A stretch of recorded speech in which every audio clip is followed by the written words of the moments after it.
All right, what's up, everyone? Sean here with my pal Danny, What's up? and welcome to our review finally for Star Wars Rogue One, or Rogue One, a Star Wars story, however you may want to refer to it.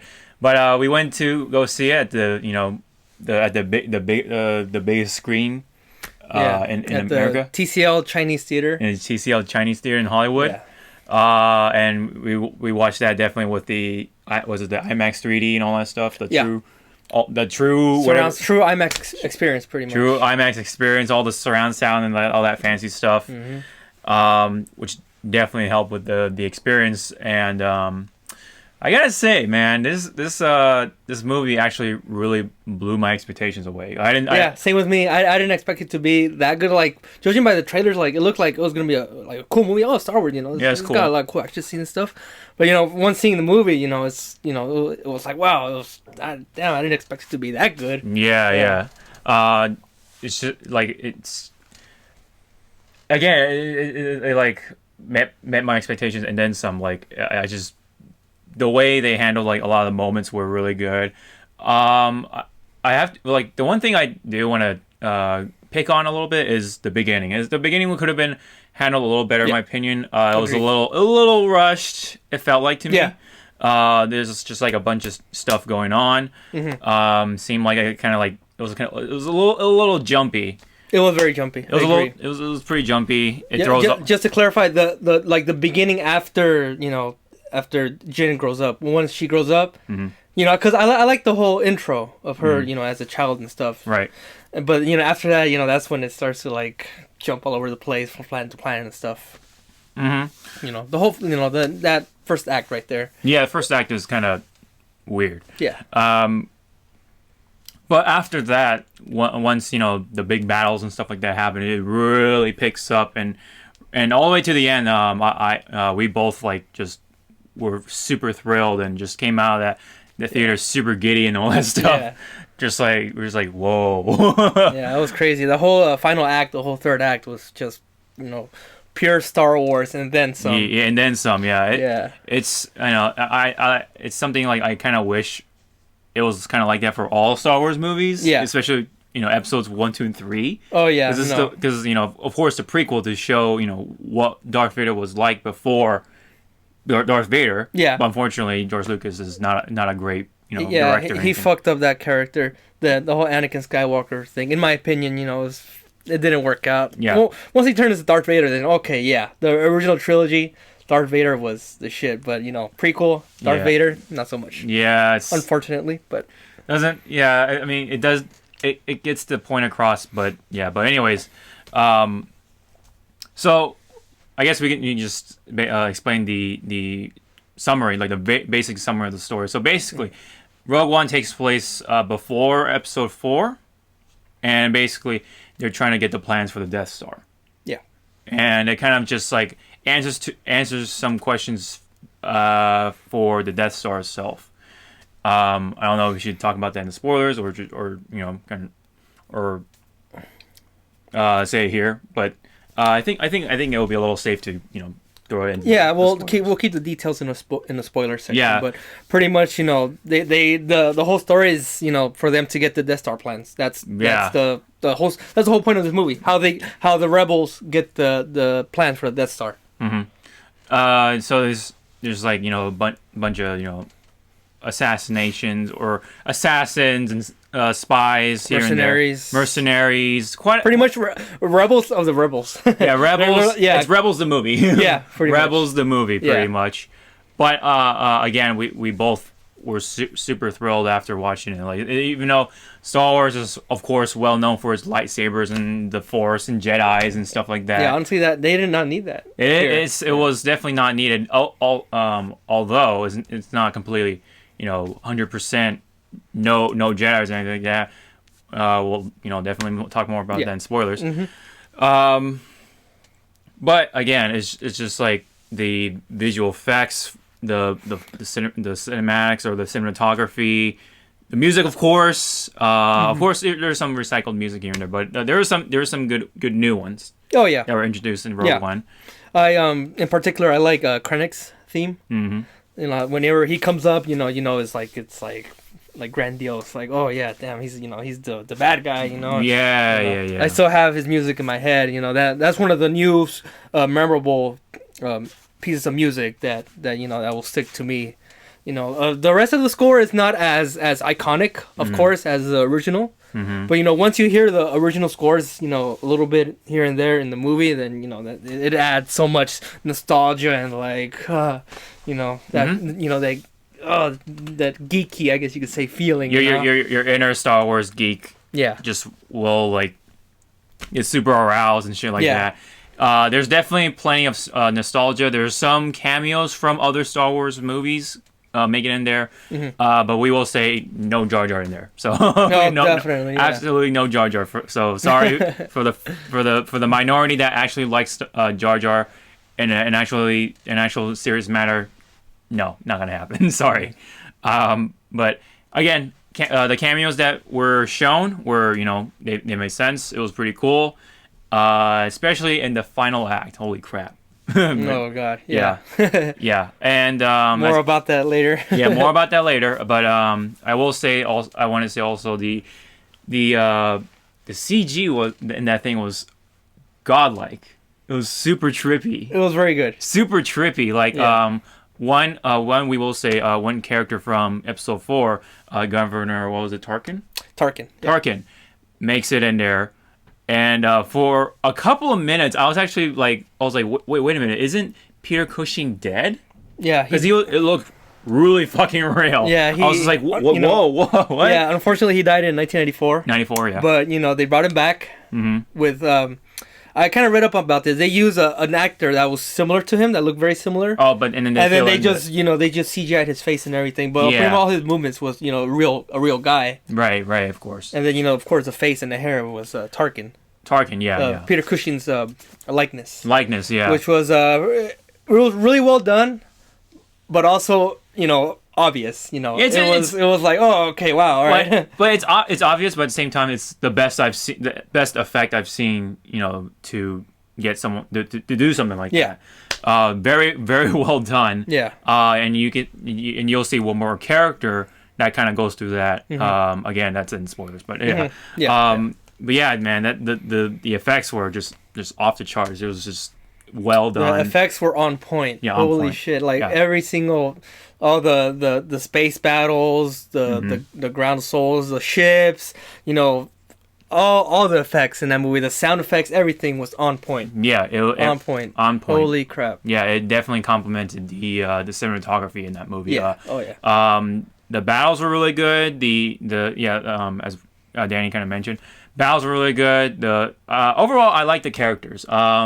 Jin was alright. I thought she was alright. She wasn't like a huge favorite person. I love K2. K2 was my absolute favorite in that movie. K2 was one of my favorites. The other one being Chirrut. Donnie Yen. Oh yes, yeah, Chirrut. Of course. Donnie Yen was really funny in that movie. The blind guy. Churro. I jokingly say churro. Yeah. Chirrut. Yeah. Chirrut. Yeah. Yeah, he was badass. He was cool. That's like the only way to describe him. He's just badass. Sometimes he'll say funny lines. He's a total badass in this movie. Very cool. Yeah, and his partner, do you remember his name? Baze. There you go. Yeah, his partner was pretty good too. Like they kind of had this dynamic duo thing going on. They were really good together. Yeah, I really liked them as well. But K2 takes the cake. Yeah, he was just so funny. He just from the first minute he made his appearance, it was just I love him. Yeah. And he's just a freaking robot. Yeah, he's got the best lines in the movie. He's just this freaking he kind of reminded me of Drax from Guardians of the Galaxy. You haven't seen Guardians of the Galaxy, huh? Not yet. Yeah, Drax is he's like that character. He's he's very how do you say he says his mind, and he'll be very much straightforward. Straightforward. Yeah, there you go. Straightforward. He'll speak his mind. He'll just say his funny shit. He just says whatever's on his mind. He's not afraid to to say it. He doesn't hold back or anything like that. Yeah. And funny enough, kind of a little bit off of tangent. We Guardians of the Galaxy 2, the trailer showed up in Rogue One. Yeah. Well, before, of course. In the previous, yeah. Yeah, in the previews. But anyways, yeah, the K2 was really cool. Well, I forget the guy's name. He was one of the rebels. He pretty much was, the male protagonist. The male protagonist, yeah, Captain Cassian Andor. Andor. Yeah, Cassian. Cassian. Oh yeah. Yeah. Cassian. What did you think of him?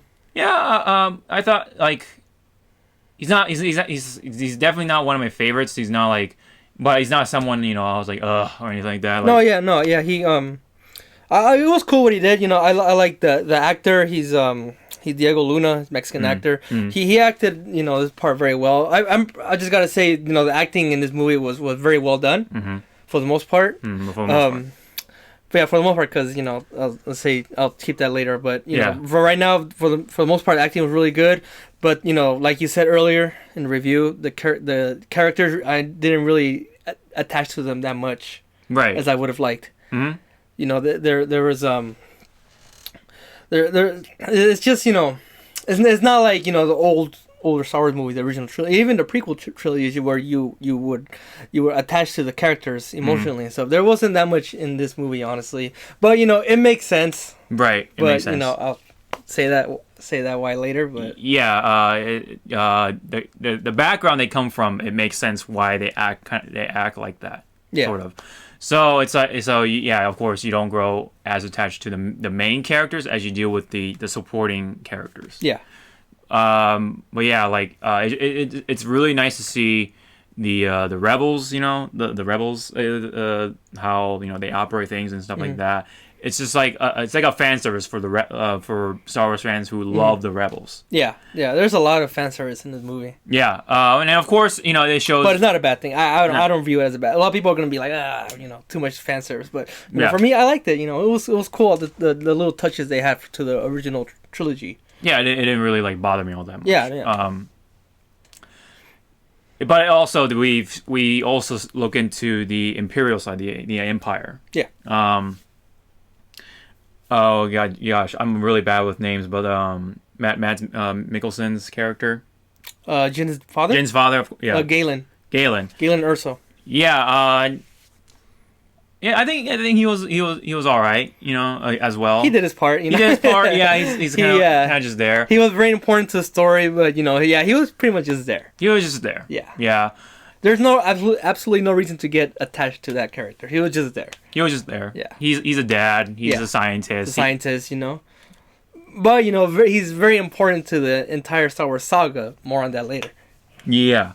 And he's again very very very important. Especially if you kind of think about episode 4. But yeah. Well, who else? Trying to think of like other characters. What you think of? Forrest Whitaker's character. I was gonna say that Forrest Whitaker. Yeah. Yeah. His character. Saul. I was hoping to see a little more from him. Yeah, when as I mentioned before, I said the acting here was for the most part good, great. But Forrest Whitaker, it seemed like he was like too out there. Like he was kind of like, to me, he seemed like he was like kind of overacting. Right, like he really wanted to like work with what he had. Yeah, and it seemed like very little. I don't know if his character was supposed to be like that. Like, is he seemed kind of like mental in the head, a little bit. I don't know. Oh, maybe, yeah, I think he's that just was like an old guy. He's older. He's an older character, so maybe he's seen a lot of shit. Right. Yeah. I know he came out. Saul first appeared in the Clone Wars, the Clone Wars cartoon. Yeah. Which came out like 10, 15 years ago. And then, they brought him back for Rogue One. So, he back then, he was just a young guy. Now he's older. So, it would make sense for him to see a lot of shit and for him, to be, kind of cuckoo, Cuckoo, yeah. He was he has a lot of loose screws in the head. Yeah. You definitely see him in the beginning and stuff like that. And he's wearing, that armor. All that armor and the respirator. Breathe, he has a missing leg, robot leg. Yeah, he's pretty fucked up. Yeah. He's pretty fucked up physically. Mentally, yeah, it definitely is kind of obvious. But he's like another character that I didn't grow too attached. Yeah, me neither. Unfortunately, he didn't get too much time on the screen. Yeah, I mean, I like the actor. I like Forrest Whitaker. Forrest Whitaker. You know, I like what he did with it. Yeah, I feel like in this movie they could have cast any other guy. You know, it would have been fine. Yeah, to be honest, but yeah. And there was the Imperial pilot. Bodhi. Bodhi. What do you think of him? You know, again, I didn't get emotionally attached. You know, there was really he was kind of funny. There was like hardly any character development in him, but you know, he was funny. You know, he had some lines and stuff. You know, he was he's important. He's important. He was very important. He's important in the third act, final act. Yeah. But yeah, I mean, you know, he was cool. I like, you know, that the actor, the way he acted it, you know, his part, you know, it was very well acted. Mm-hmm. I'm trying to think of something else here. Did you want? Were there any other characters that you felt like, you know, worth mentioning? Oh, of course, the villain. The villain, of course, yeah. Director Krennic. Director Krennic. What you think of him? He was fucking nuts. Yeah, he was nuts, right? He was nuts. He's pretty much like the other character you kind of grow attached to more. Yeah. Like, other than even like for me, like I kind of grew attached to him more than the main protagonist, to be honest. Oh yeah, I know. I see what you mean. Yeah, he's very like overzealous. Is that the word, or something like, or like he's just like very very passionate. Yeah, passionate. You know, he's very strict, of course. Yeah. You know, he doesn't care. You know what he does, what are the consequences. You know who he kills. You know. Mm-hmm. You know, I'll talk about that later in spoilers. But, you know, he's very strict, perfect Imperial officer. You know, he's made for the Empire. Yeah. You know, that actor Ben Mendelsohn, very well acted. Love that character. Yeah, he reminded me a lot of original Tarkin from A New Hope. Right. Yeah. You know, very strict. You know, hardcore, passionate. Mm-hmm. Let's see. Were there other characters besides him, like from the Imperial side? Anyway. Well, just, you know, Tarkin we talked about. Yeah, Tarkin we just talked about. You know, well, you know, everyone knows that Vader's in this. You know. Yeah. What do you think of his? You know, what do you think of Vader? Ooh, it's kind of hard to it's kind of hard to say without, you know, going into the spoilers. Yeah. But overall, brief. Just be brief. Yeah, overall. It was fucking awesome. To see him, and again, you'll definitely know why once you actually go into the spoilers. It's very hard. It's very hard, but yeah, it's just like it's just like one of those things you've been waiting for a very long time, especially for bigger Star Wars fans. Yeah, and you're gonna grow to love his screen time like every freaking minute of it. Oh yeah. He's voiced by James Earl Jones, the original Darth Vader. Of course. He was able to reprise his role as Darth Vader. What do you think of his voice? Like, did he sound like the same to you as? I felt like for the most part, it felt intact. Yeah. For the most part, it felt intact. Like, you know, I mean, of course, it's not gonna sound like absolutely like the same. Yeah, because you know, it's been years since it's age. Yeah. Yeah. So, you know, you can tell right away, you know, he's aging, you know, he's getting old. Yeah. Well, you know, for the most part, he sounds, it is Vader. Yeah, like, it's Vader. It's still Vader. Yeah. I mean, again, it's not 100% like, you know, the same. Yeah. But again, like, it's just so awesome to see Vader again. Mm-hmm. And again, you'll definitely grow to love Vader. Well, not grow. You'll love him even more. Yeah, because the things that he did. Man, yeah. We'll definitely talk about the spoilers, which is another video. Oh yeah. Okay, so I personally didn't see the trailers too much because, you know, I'm the kind of person who doesn't want to get you know, too spoiled before going to the movie. But apparently there were some scenes that were taken out from, or some of the scenes that you see from the trailers did not show up in the movie. Yeah, I think a large part of that had to do with the reshoots that they had to do. Yeah, I don't know if you heard about that, but you know, the first cut that was screened towards the executives at Disney, it didn't get approved. Apparently, they say it was too dark. Oh. Like yeah, like by the way, yeah, this movie is pretty dark. The cut we saw, it was more than that spoilers, but it was as dark, even I would say even darker than Episode 3, Revenge of the Sith, because there's a lot of destruction and stuff. But yeah, the first cut that got screened didn't get approved, so they had to go out and do reshoots, and to lighten up the tone. Apparently. Man, I want to see that. I want to see that first cut, dude. Yeah, I want to see that Holy first shit. cut. Yeah. Right. But yeah, what we're gonna do? It's Disney. Yeah. They don't want to be too edgy. Yeah, but this final cut, it was fine. It was great. Yeah, it was super satisfying. Yeah, very satisfying. Again, like it was definitely worth the wait. As although the it felt fast until the week before the movie came out. I was just like, oh my god, can it be Friday already? Yeah, the whole week. That whole week was super slow. Super slow, very slow. Yeah. But it was the wait was definitely worth it. There's not really much else to say without spoiling it. But overall, I personally love the movie. I've kind of like right off the bat, like when I came out of the theater, I said this was my all-time favorite. That theater high kind of settled down a bit. Yeah, same here. And I would say it's it's hard for me to pick what's the top Star Wars film. Because there's Empire Strikes Back.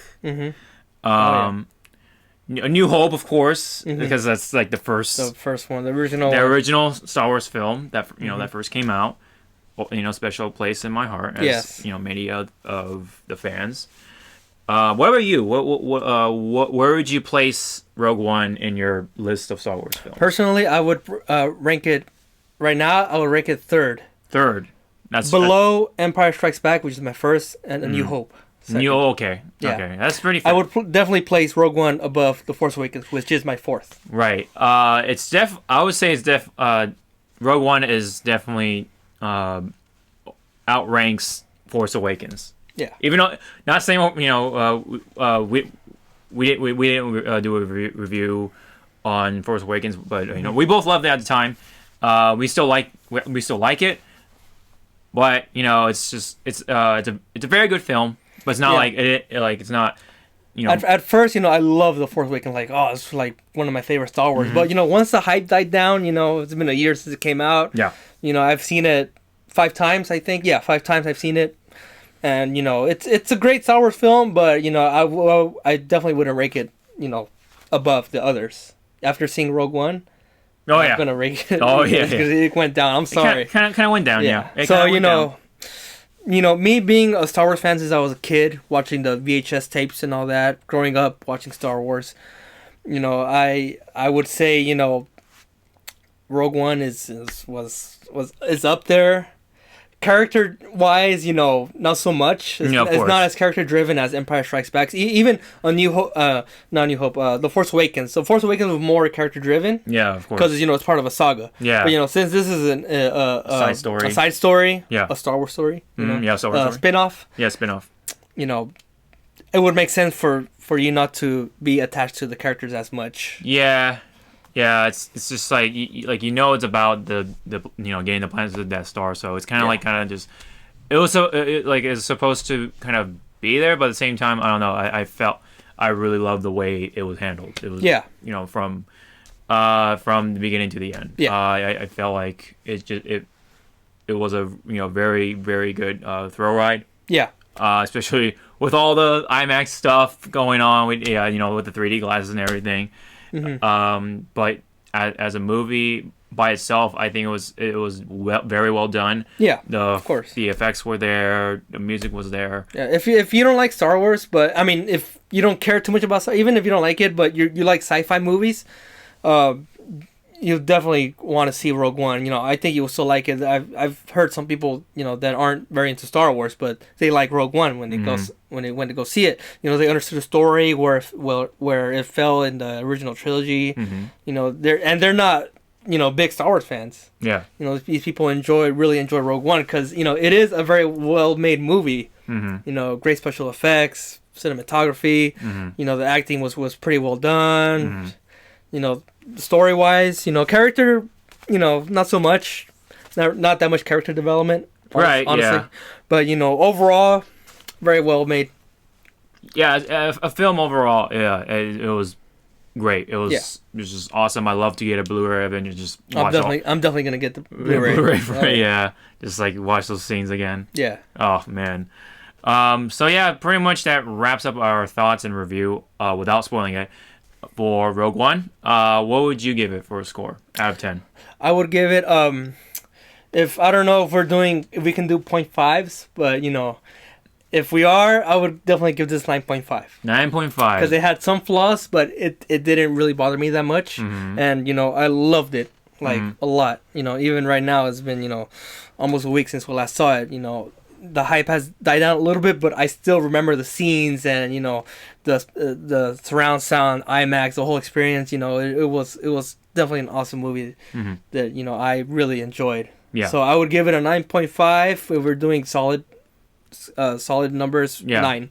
Yeah, the same here. I definitely give it a 9 out of 10. It's just, yeah, again, like the wait was worth it. Yeah, if you guys haven't seen already, go out and see it. It's just awesome. It's just so cool to see some of the old characters, and you know, the new faces were, you know, overall likable. Yeah, they were likable. Yeah. You're not gonna, you know, they don't, you know. No one is annoying in this movie, honestly. No one was annoying. I didn't find anyone annoying. K2 is like the superior comic relief over Jar Jar Binks. Yeah, and even 3PO. 3PO. Oh man, yeah. If you compare him to 3PO, geez, especially, you know, robot on robot. Yeah. K2 just such a great character. Yeah. Such a great character.